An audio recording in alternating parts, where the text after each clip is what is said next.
Hi. Taylor Swift has just announced her 12th studio album, The Life of a Showgirl, and we have no songs yet. We just have a track list, some visuals, and the title, which means that I am going to do what all Swifties do best.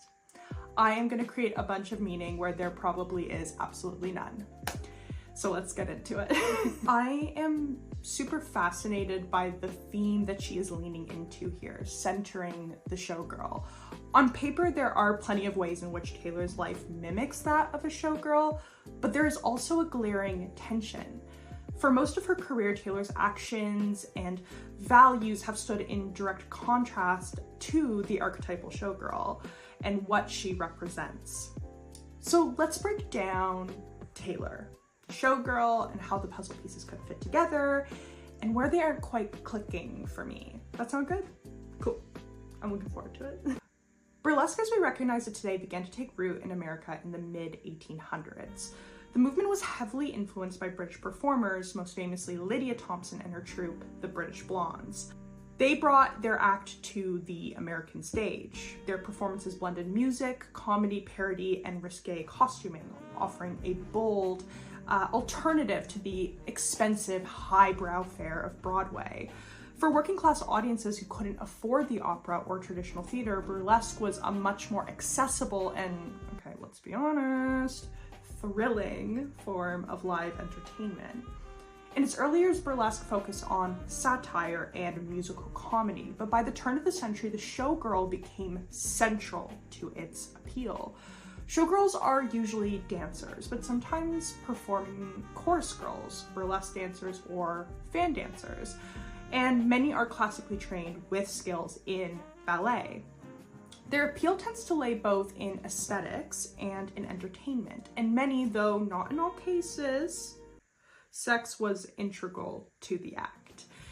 The art of the striptease, designed not just to titillate, but to showcase personality and wit and stagecraft.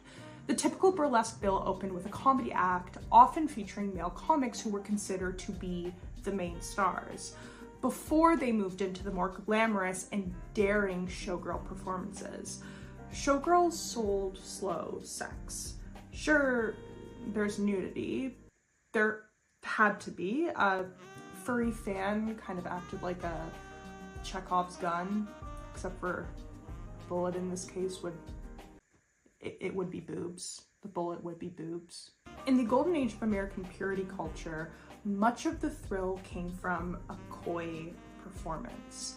I'll show you my shoulder, but not all of it. I'll take off my dress, but only in a slow shimmy. A striptease is like the pause at the top of a roller coaster, the moment before the drop. It's almost the best part of the ride itself.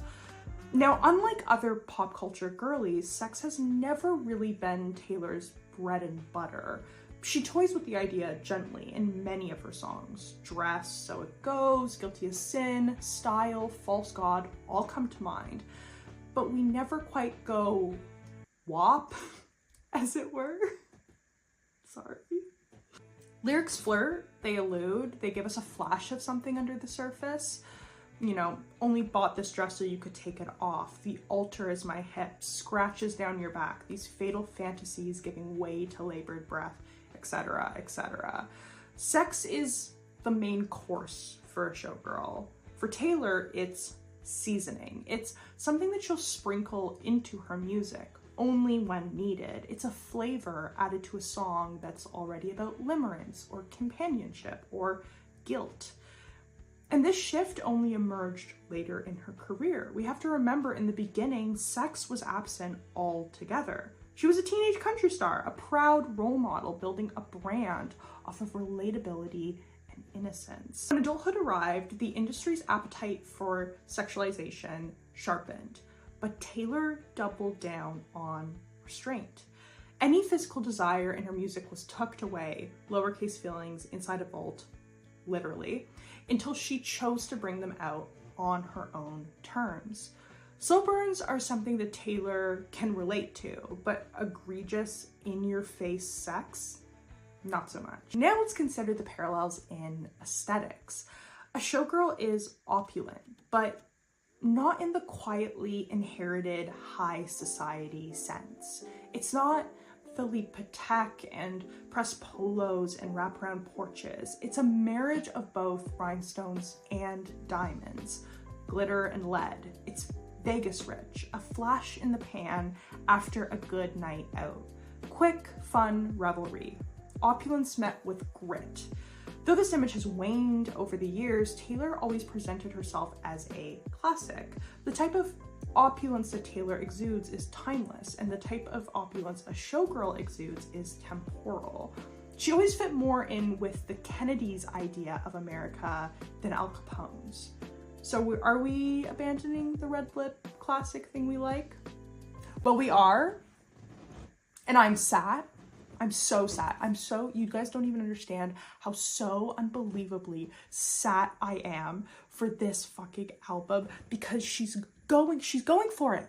If you're a longtime fan, you probably found the artwork to be pretty shocking, honestly. It's steering into the skid of seduction in a way that we've just never seen her do before.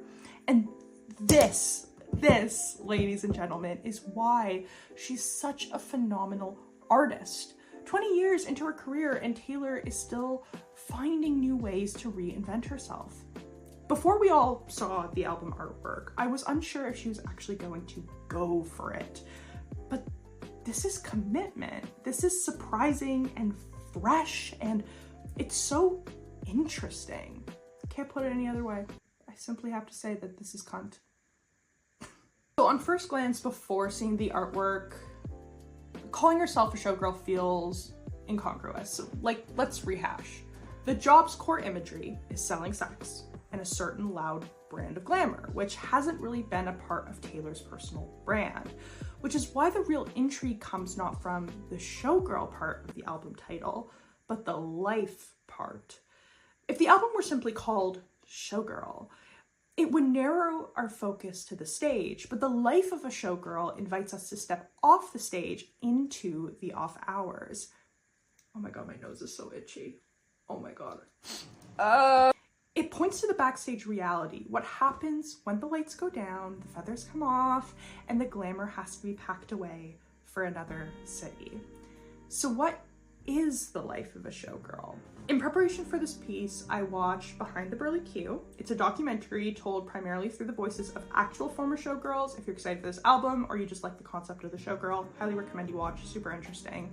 One point that they equally emphasized, which I found personally very fascinating, is financially, the work was very lucrative. When you get back to New York, boy, you're mean and lean and you got a bankroll. Many entered the profession out of financial necessity or to escape difficult family circumstances and left the stage with some serious earnings. Now let's talk about the Eras Tour. The Eras Tour was, first and foremost, a monumental creative achievement. It was also a seismic economic success, obviously. That's one link that Taylor and the historic showgirl have, the ability to turn feminine performance into financial gain.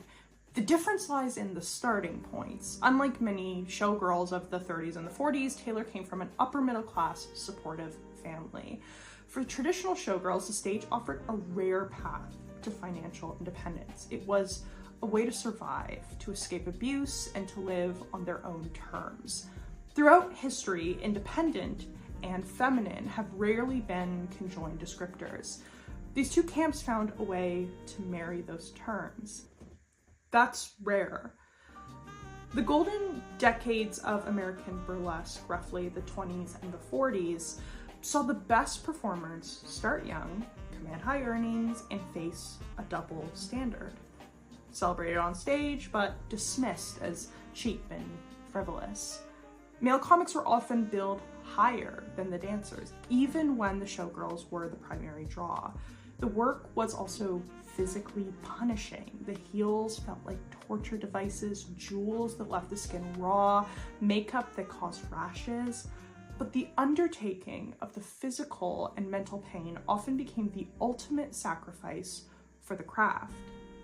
Only those who truly wanted to see how high they could fly were willing to borderline destroyed themselves for their wings. Both Taylor's career and the art of a showgirl rely on a precise, painful arrangement of performance, spectacle, and persona. Overload or contradiction risks shattering the illusion.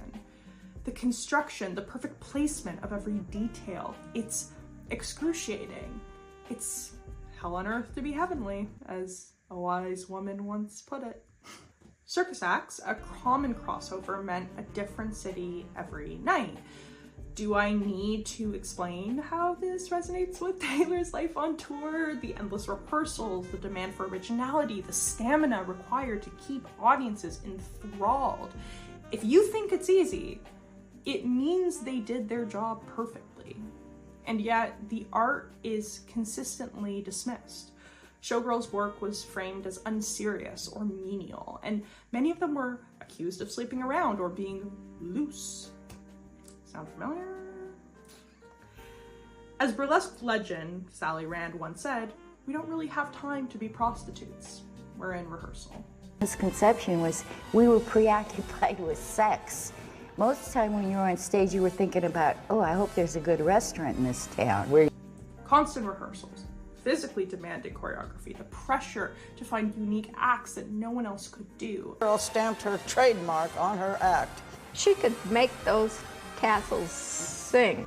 This also tightly aligns with Taylor's career. She's spoken many times about the pressures that young women face in performance. Agility, originality, charisma, these are all necessary prerequisites. The ones who stood out did so because they did something that no one else could. These women are building careers because of the nature of what they do. With the showgirls, it's seduction, and for Taylor, it's due to the subjects of her songs mostly being about love and relationships. But they typically receive the exact same scrutiny.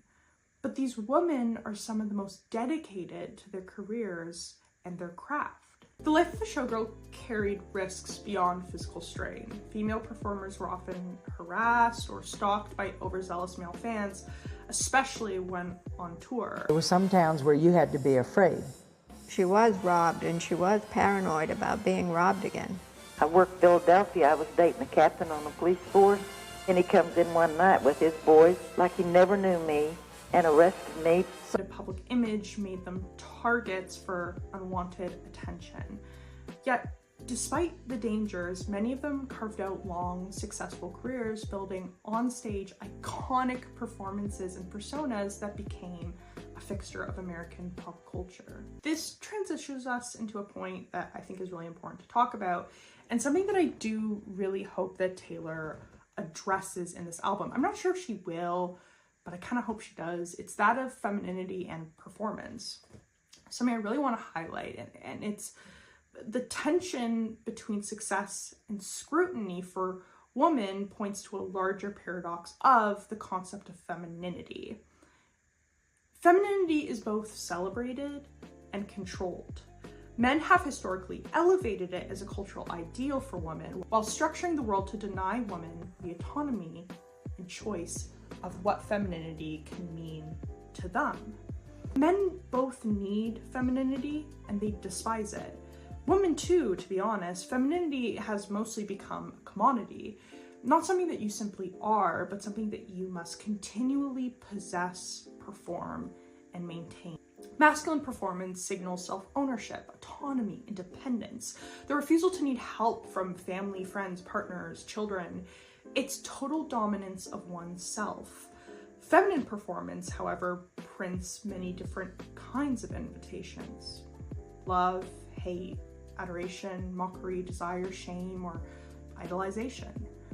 It's a kind of quantum superposition, particles existing in multiple states all at once until observed. The showgirl, by extension, Taylor, can be loved, despised, desired, dismissed, idolized, ridiculed, all at the same time. Masculinity is fixed.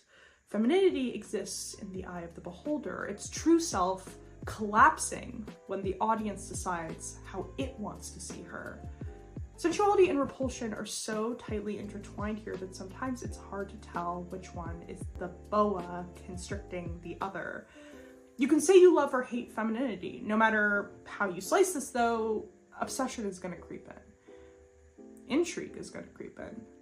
Taylor choosing to use the album as a meditation on the project of becoming a showgirl, the Clara Bow of it all, I think is a really gorgeous way, potentially, to shine a light not only on the glitter, the horrific scrubbing process that happens when you're sat in the tub and you realize that no matter how much you scour, because of the life you chose, because you love your craft, that glitter will never come off.